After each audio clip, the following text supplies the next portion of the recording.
Mobilisation des grands jours à l'occasion d'une messe écuménique dite par un parterre de pasteurs, de hauts dignitaires de l'Église orthodoxe du Cameroun, d'imams et de l'archevêque métropolitain de Yaoundé, Monseigneur Jean Mbaga à la base 101 de Vannes, le 15 juillet dernier, à l'honneur des soldats camerounais tombés au front contre les sécessionnistes indépendantistes dans les régions du sud-ouest et du nord-ouest depuis le 21 novembre 2016.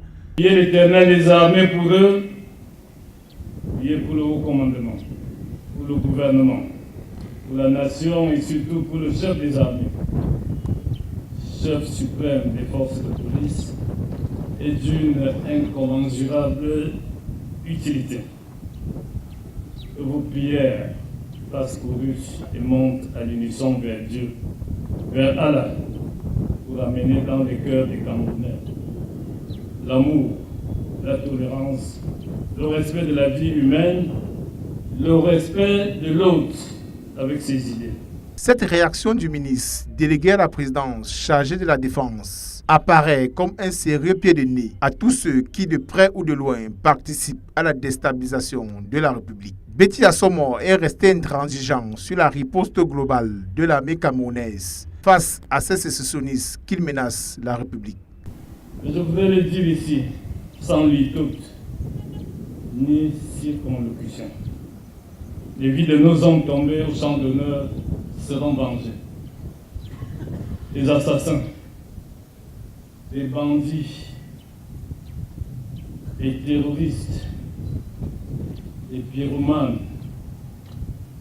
les métèques, si vous me permettez l'expression, les rassakouers, qui sèment la psychose parmi les populations.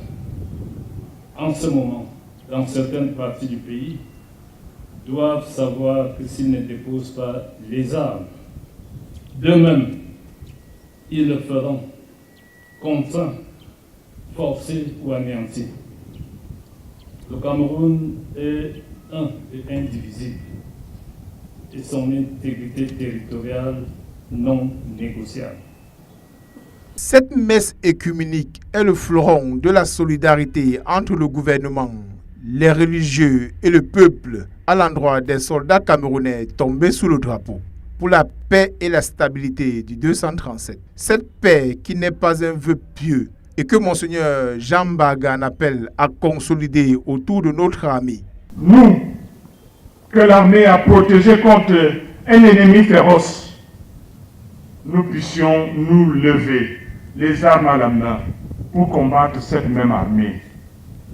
Comment justifier cette hostilité contre ceux qui hier encore étaient nos forces, nos soutiens, et qu'aujourd'hui deviennent la cible injustifiée de notre haine ou de notre violence? La peine que nous ressentons comme aumôniers, pasteurs et citoyens est simple. Il y a quelque temps, tous ensemble, tous les Camerounais se sont levés comme un seul homme pour soutenir nos forces de défense face à l'hostilité de Boko Haram. Cette solidarité à l'endroit des forces de défense était une sérieuse occasion pour Betty Assomo de prendre la posture du berger pour répondre à la bergère. L'État ne cédera pas et force reviendra à la loi, martèle le ministre. Alléluia, alléluia.